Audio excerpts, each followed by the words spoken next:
Hi guys, Nada here, and today I'm going to talk about this laptop right here. So this is the ASUS ROG Strix 3. This laptop has a 240Hz IPS panel, and it actually has a proper RTX 2070, so none of that max Q nonsense. This laptop came out in the US a few months ago, but it only just got to Europe, so it took it quite a long time to cross the ocean. And at first, you could actually choose all kinds of different specifications, so different displays, different CPUs, different GPUs.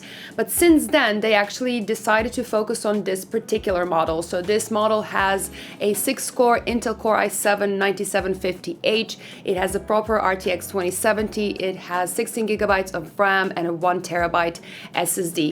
It costs 2,000 euros here in the Netherlands, or around $2,000 in the US. I think you can still get a 2060 version in the US that doesn't really cost that much less, so might as well go for the 2070 version.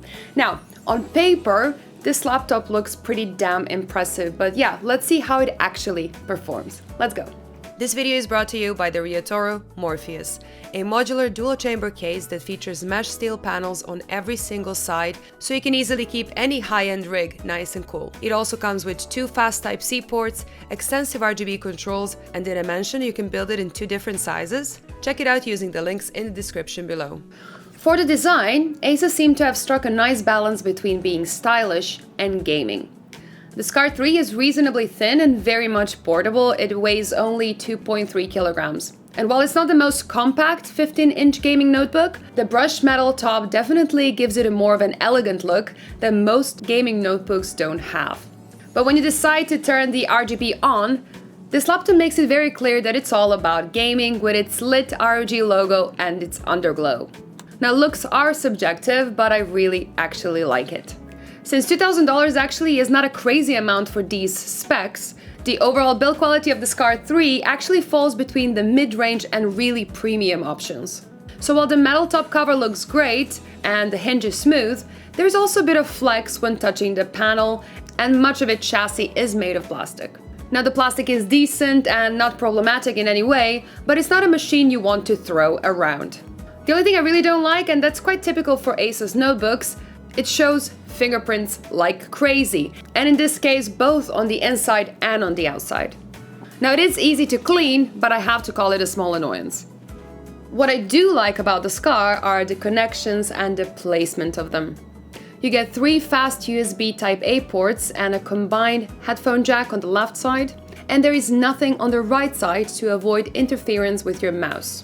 On the back, we find another fast Type-C port with DisplayPort functionality.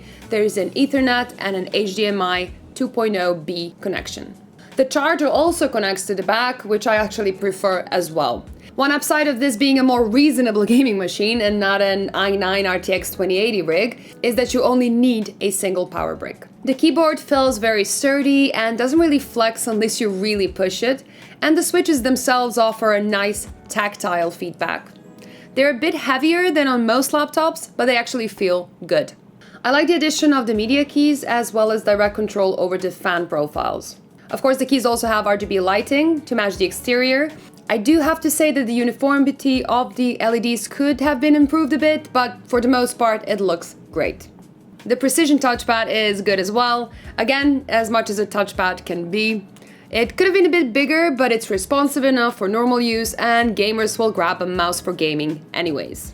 Now, the option to hold the top right of the touchpad to turn it into a numpad is a very nice extra for productivity as well. Now, the real highlight here is the 240Hz IPS panel that is not just great on paper, it actually looks really good, it's really fast, it has minimal overshoot, it has minimal ghosting, and it's downright one of the best laptop displays I've seen so far. And because it's an IPS panel, the actual image quality is better than on most fast laptop panels too. It has almost a full sRGB coverage, so you can do some creative work as well, assuming the 1080p resolution is fine for you. Now, the color and gray performance is great, and the contrast of 1145:1 is not bad for an IPS panel, especially one made for speed primarily. It's set a bit colder than average, but I personally prefer that.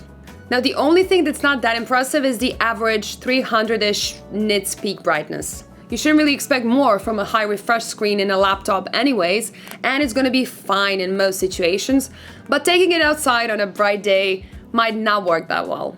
As expected, the 6-core CPU offers great all-around performance. You can see it handles itself well in single and multi-core tasks, with only MSI Titan and ROG Mothership really pulling away from this. And those are $5,000 and $7,000 machines, respectively. It's nice to see ASUS didn't skimp on the SSD either, like we've seen them do on some other machines, but the SSD in the SCAR 3 is actually nice and fast.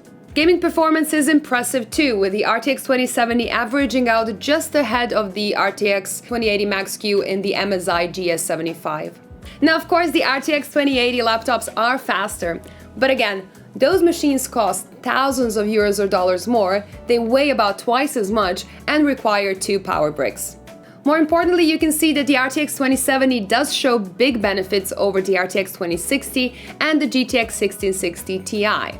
So, by spending a bit more on this chip, you definitely get extra performance for it, and you basically get about as good a frame rate as you can expect from a normal-sized gaming laptop. So you can basically expect to play every major AAA title at the highest or almost highest settings. And if you just stick to esports titles, you'll have no problem reaching those higher frame rates that this laptop is clearly made for. And before you say that for most games 240Hz is wasted, I haven't seen a 144Hz laptop panel that looks as good or feels as smooth as this one. Thermals are acceptable during gaming, with the CPU typically touching the 90s as it tries to boost as high as possible without getting too hot, and the GPU typically around 75 degrees Celsius. Now, this is roughly what you could expect from this hardware in a setup like this.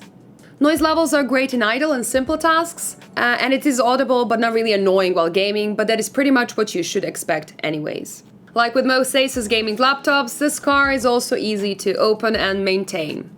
Only a couple of screws stands between you and cleaning the fan, upgrading the memory, replacing the SSD, or adding another SATA drive. Unfortunately, they didn't put in a Wi-Fi 6 chip, but you can actually upgrade that yourself for under $20, and it is hiding right under the SSD.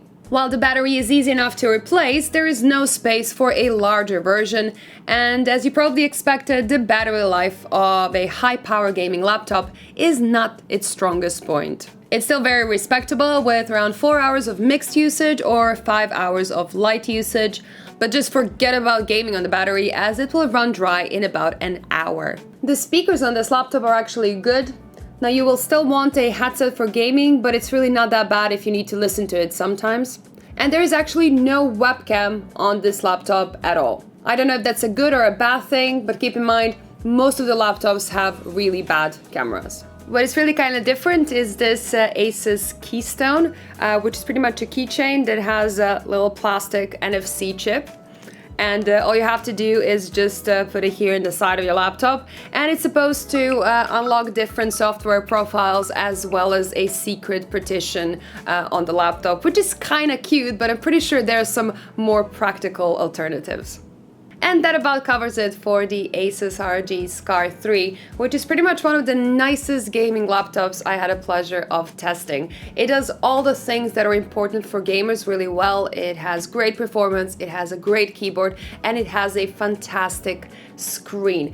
It also doesn't push so many unnecessary features that would make this laptop more expensive. It does have a bit of RGB, but that is pretty much it. So if you are looking for a laptop in this price range, so around 2,000 euros or 2,000 US dollars, that offers great gaming experience but is also a good all-arounder, then I would comfortably recommend this laptop. Now that's it for today. Thank you so much for watching. Let me know in the comments down below what do you think about this review and about this laptop. Don't forget to subscribe, give me a thumbs up, and see you in the next one. Bye!